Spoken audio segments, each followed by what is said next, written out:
the seed of the jack pine, will not be given up by the cone unless the cone itself is subjected to sustained and concentrated heat.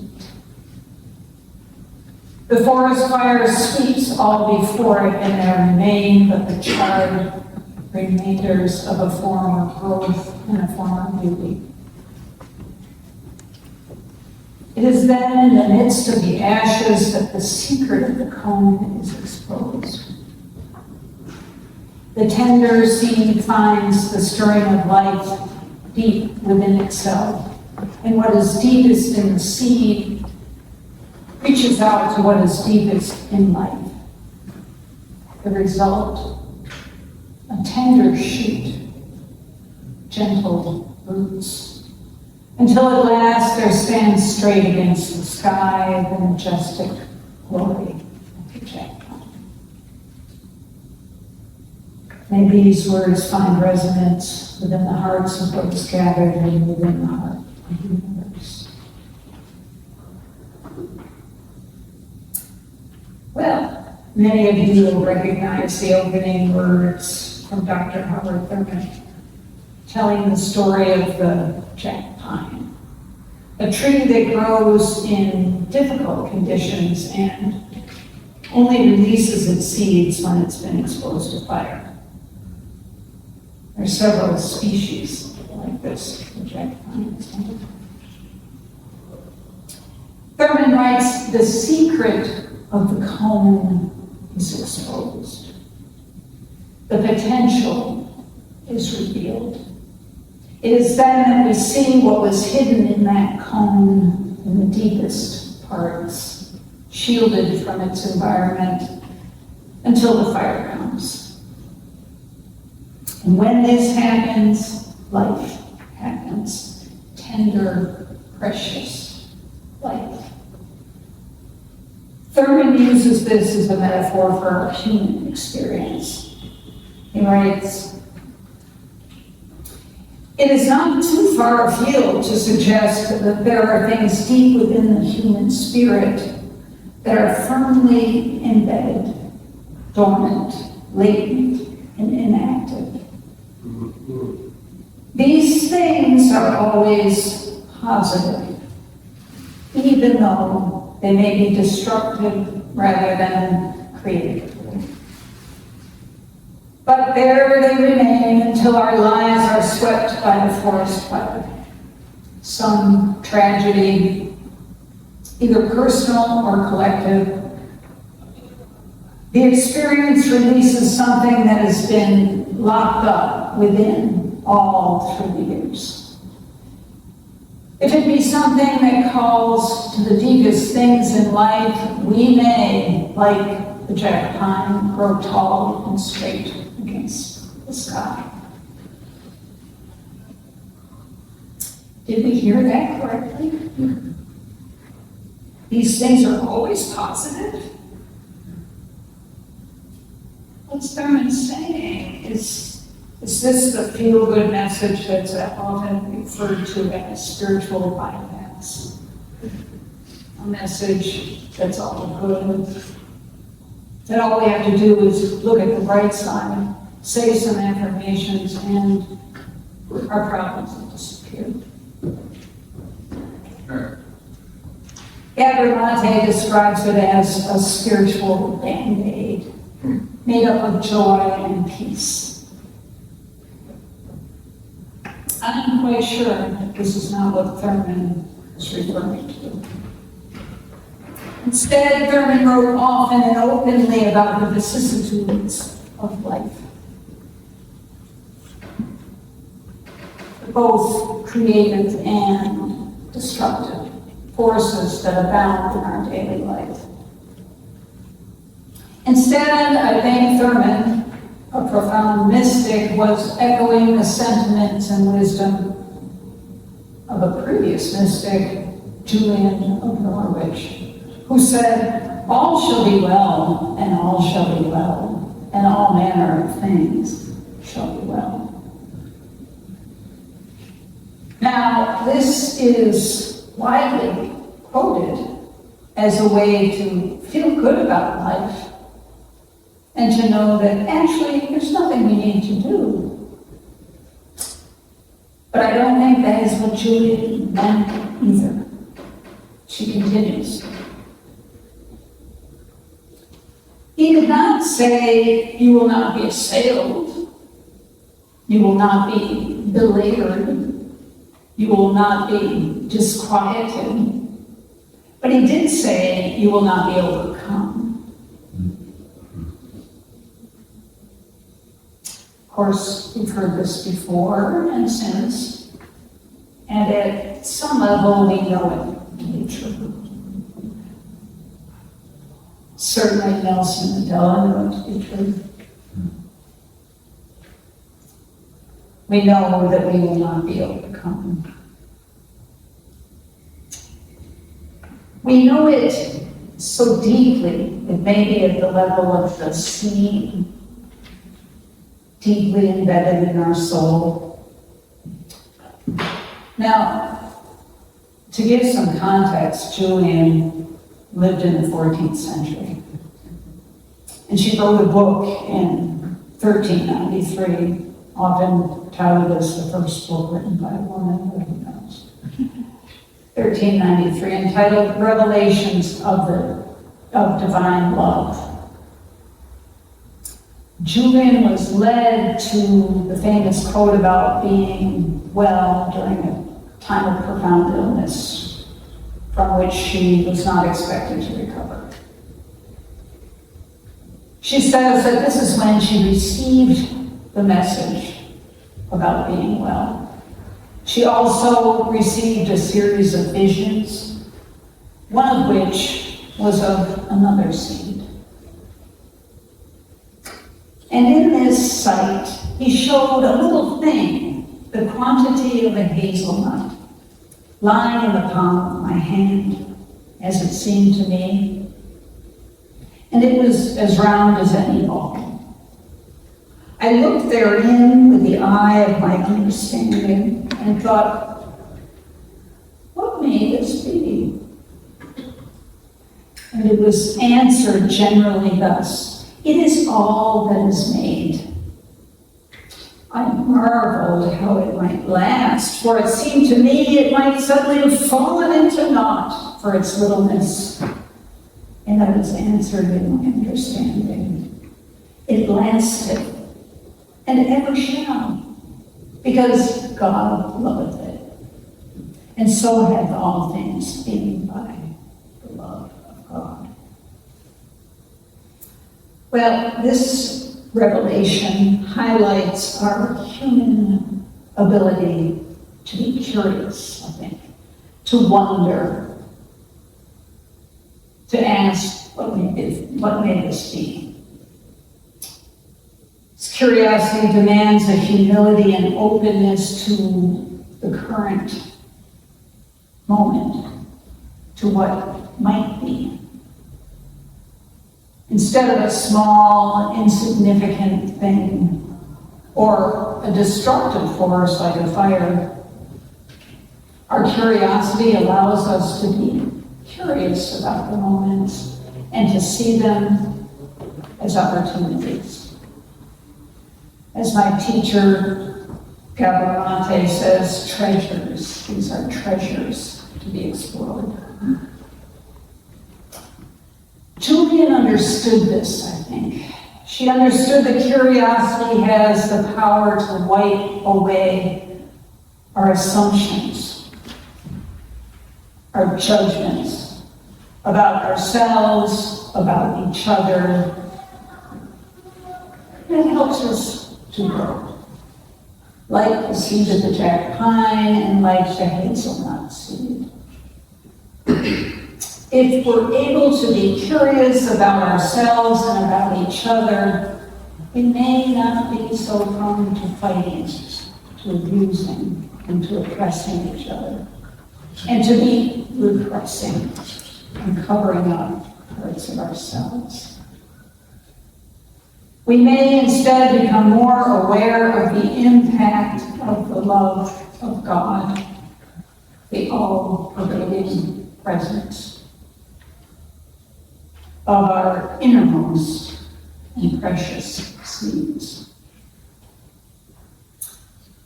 Of course, we know that what we find when we're curious may not be to our liking.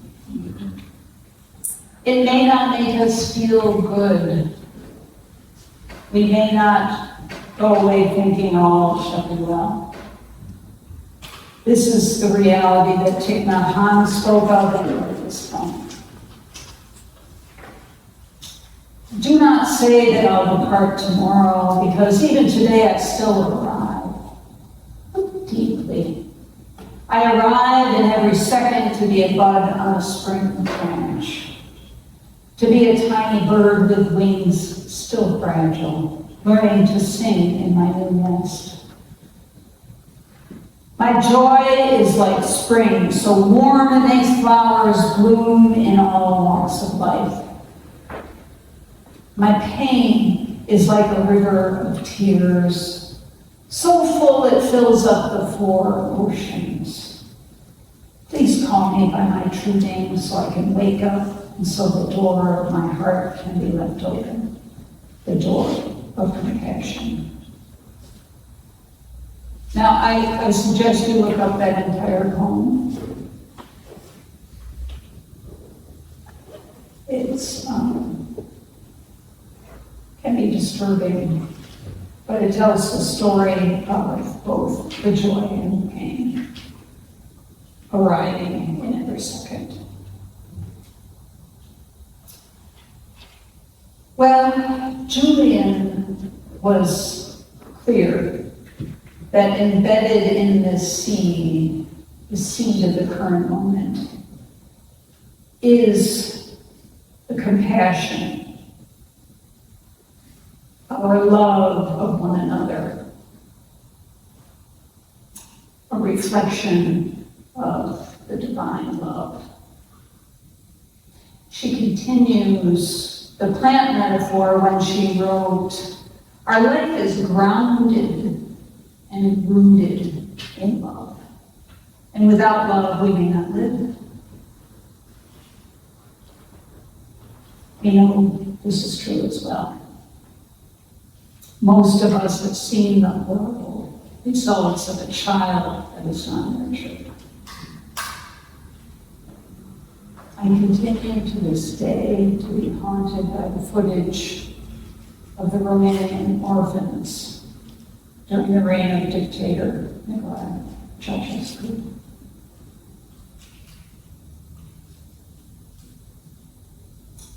I need a moment to center, because that vision has come to me again. Many of those children, and so many others like them, did not survive. We need the love and nurturance. It causes us to grow, causes the tender shoots and gentle roots to emerge. We need to remember that this is a tender process, this curiosity. For without tenderness, we will not connect in a deep way with others. We will be unable to be vulnerable with each other. It is this ability to be vulnerable that Thurman spoke of when he said that before God we're stripped to the literal substance of ourselves. This vulnerability is not always comfortable. It is indeed like a fire. We are cooked, much like the chickpea in Ruby's poem. He wrote, a chickpea leaps over the rim of the pot where it's being boiled. Why are you doing this to me? The cook knocks him down with the ladle. Don't you try to jump out. You think I'm torturing you. I'm giving you flavor, So you can mix with spices and rice and need the lovely vitality of a human being. Like the chickpea, we may try to escape. We may try to close up again so that we don't experience the discomfort. But we need to stay there in the fire, experiencing the vulnerability for the sake of life, for the sake of flavor and vitality, for the sake of the possibility of the majestic pine. But whatever this fire may be, an external event, an internal process, the response to the awesome pull of the divine, it causes us to open to the possibility, open to what is always laying dormant within, and what is deepest within us reaches out to what is deepest in life. As luck would have it. It is our daily life that can provide plenty of opportunities for this growth. Growth of tender shoots and gentle roots. Plenty of opportunities to experience that vulnerability. That is, if we are able to respond to life. Well, my teacher, Governor Monte, says again that the ability to respond to our experience of the present moment is our response ability. This is indeed an awesome responsibility that we have. The ability to respond with action. Not only for our own lives, but for the broader community and the world. We can measure up. We can stand tall like the majestic jet pine reaching for the sky. We can do this with the help of each other in community and with the help of the great Spirit of life. The Spirit that knows our ways, who knows when we choose the right action, and often tells us we're willing to be open to it. The Spirit that also knows when we do not choose the right action. The Spirit of life who knows us altogether. As in Psalm 139, the psalm that tells us that we are alone. That although we have a great responsibility, the God of life understands us. If this is our Creator, and our Creator made us, Creator understands us. Understands our weaknesses and our strengths, and stands ready to support us in our strivings through our bodies, our beings, and our experiences in life.